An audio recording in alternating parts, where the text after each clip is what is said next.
Ladies and gentlemen, please welcome the President of Audi of America, Scott Keogh.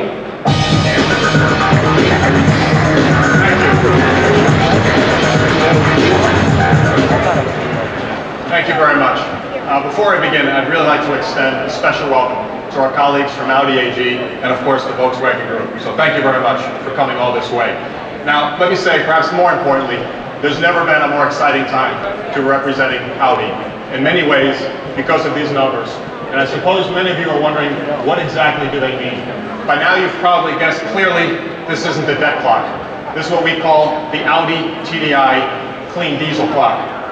Now, clearly it doesn't tell time, it tells a story, and for us it tells a very powerful one about what TDI diesel technology has accomplished for our company and our customers. Even more important, what it can accomplish for our country and our environment. Now, in order to explain what the numbers mean, let me begin at the beginning. 3 years ago, we made a bet, a bold bet, about the future of this country's fuel mix. That's what you saw in the oil parade ad. Our first effort to get American drivers to look at the advantages of diesel technology and what they provide in a new way. At the time, most drivers still believed diesel was the worst thing you could fill up with at a truck stop. Diesel was more sooty than sexy. Their views about diesel hadn't evolved, but diesel technology had, and we knew it. It was among the most affordable, sustainable, highest performing fuels on the market, achieving 30% better fuel economy and of course lower carbon emissions. And despite what a lot of people thought, diesel's transformation went far beyond just fuel economy and lower CO2 emissions. By almost every measure, it was as clean or cleaner than gasoline itself. We're achieving lower levels of particulate emissions, significantly lower levels of evaporant emissions, and less nitrous oxide. Some of this, of course, was thanks to lower sulfur fuel itself, and some thanks to advanced filters, catalytic processes that Audi pioneered. But all of it was real. It wasn't happening in theory or just in a concept car or in some obscure engineering paper speculating on the elusive next breakthrough. This was increased performance in actual cars on actual streets. So Audi made an investment. We took the turbo diesel injection engine technology found in our championship racing program, further improved the emissions profile offered in our smallest vehicle on the market, the A3, and our largest, the Q7. And we sent these cars off to our showrooms across America. Still, the big question was, would Americans see diesel the way we do? Would they in fact buy TDIs? Well, after 3 years, the returns are in. Absolutely. Back in 2009, we told ourselves we'd be ecstatic if TDI models constituted 20% of our Q7 and A3 sales mix. As of September, a third of all Q7s sold in the US are TDI. More than 55% of A3 models are as well. Which brings me, of course, back to this diesel clock. Because of the clean diesel's fuel efficiency, the 22,000 owners of Audi TDI models have saved precisely 4,583,773 gallons of gasoline. It's a proper German engineering. And of course, and counting. Thank you. Which means they've saved more than $26 million of their own money at the filling station. It means they've prevented more than 22,000 tons of carbon dioxide from entering our atmosphere. And recalling the message of our earlier ad, it means Audi TDI drivers have rolled back more than 240,000 barrels of foreign crude back onto the tankers. Again, that's a pretty outsized impact for just 22,000 vehicles, 2 models. In doing this, these drivers have sacrificed precisely nothing, not style or comfort or performance. In fact, there's an argument to be made they've gained in performance because of the strong torque characteristics provided by our TDI engine. These are cars without compromise. That's a part of the reason we think this technology has a very big future.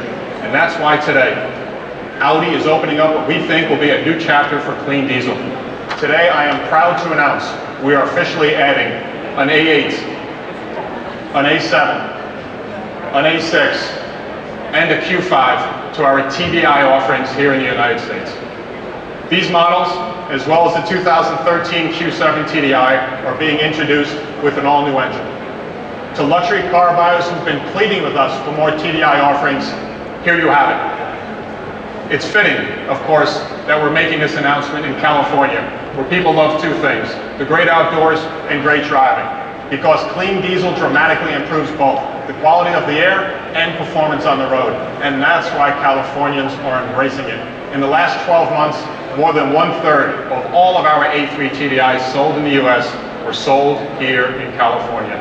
And over the past 2 years, California car buyers have purchased as many Q7 TDIs as New Yorkers, Floridians, and Pennsylvanians combined.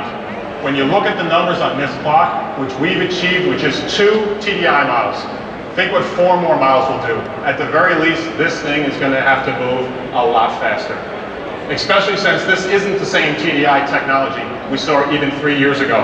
In fact, the new generation, second generation Audi TDI shares very little with its common rail predecessor beyond the displacement itself. The block, heads, cooling system, engine management, turbo and exhaust components are all new. That's why we're able to deliver more power and greater efficiency in an engine that weighs 44 pounds less. It delivers low sulfur, clean diesel at a high pressure through ultra-precise injectors. These injectors can pulse up to 3 times after ignition to help scrub particulates in the exhaust system. And an all-new double drivetrain system and honing of the cylinder walls themselves further reduce friction for smooth running. And all of this adds up to better, more efficient performance. In fact, we've just finished testing the fuel economy of our new A8 TDI. And by our manufacturer's estimate, it put up a stunning number. 28 miles to the gallon, city and highway combined. And that means incredible range for what is our flagship sedan. And because we believe that innovation shouldn't just take place at the last step in the fuel process, when in fact it's burned, we intend to work closely with innovation centers like the U.S. Department of Energy, Argonne National Labs, and other biotechnology pioneers to develop the technologies that will lead to a renewable energy future. This expansion of our TDI fleet is rooted in our belief that among so many choices, clean diesel is often the best choice, whether you're talking about better residual values or, of course, better fuel economy. And you know, it's amazing for me to stand here and think that 6 short years ago, when I joined this magnificent brand, we were the 7th most cross-shop brand in the luxury vehicle market. Today, Audi is the 2nd. The leading consumer rating magazine just named Audi as the brand with the most reliable European vehicles on the market. And October 2012 was the 22nd consecutive record sales month for Audi in America. As a matter of fact, I'm here to tell you that we've already surpassed last year's record-breaking sales number, and we still have 5 weeks to go in the year. It's not just that our company is moving more volume than ever. It's not just that our dealerships are more profitable than ever. It's not that our cars are more recognized than ever. What distinguishes us is that all of these things are happening at once. And I think we owe that to an across-the-board commitment to being bold. Bold design, bold engineering, and yes, bold innovation, especially when it comes to sustainability. One of the things we say at Audi is that we don't want to be making the best cars in the world when the last car is being made. We want to make mobility a truly sustainable enterprise. That's why you're hearing about our commitment to clean diesel today, because it's an efficient technology available right here, right now. But it's also why you're seeing a broad spectrum approach to efficiency on our part. Audi engineers led the way in developing smaller, more efficient TFSI gasoline engines that didn't force luxury car buyers to sacrifice anything in performance. That was the case when we introduced our redesigned A8 flagship model, which right off the bat achieved better fuel economy with a traditional gasoline engine, the V8 FSI, than many of our competitors were seeing with their hybrid models. In addition to diesel, we're making investments in other drivetrains, from a plug-in electric hybrid to our new hybrid TCNG A3 concept, a car recently showcased in Europe that achieves a 750-mile range on a mix of natural gas and gasoline. We're not betting on one technology in the hopes of achieving a sustainable future. We're betting on a sustainable future and developing a whole host of technologies that we believe can get us there.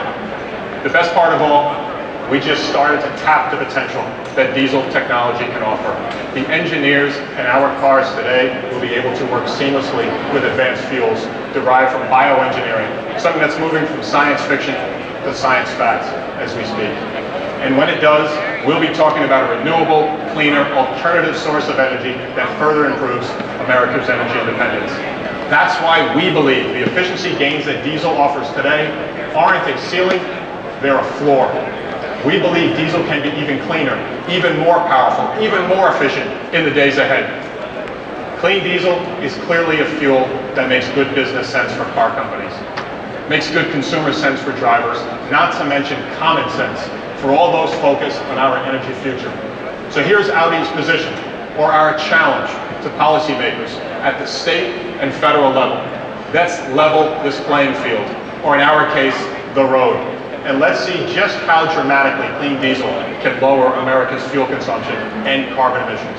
Let's open HIV lanes to diesel, rethink how miles per gallon are calculated, ratchet up diesel research, and make the tax on diesel equal to gas. If we do these things, we know diesel will do in the market exactly what it does on the road, outperform. Ultimately, if government is going to be in the business of creating incentives, it should create incentives for the low-carbon, high-efficiency future we all collectively want. We've always said the best choice is a choice, and for drivers seeking efficiency without sacrificing performance, and for a nation seeking to free itself from the grip of foreign oil, and for a world seeking to slash its greenhouse gas emissions, clean diesel is not simply a viable choice, but frequently today's best. And with these new models, we think it's a choice a lot more drivers are absolutely going to enjoy making. Thank you very, very much.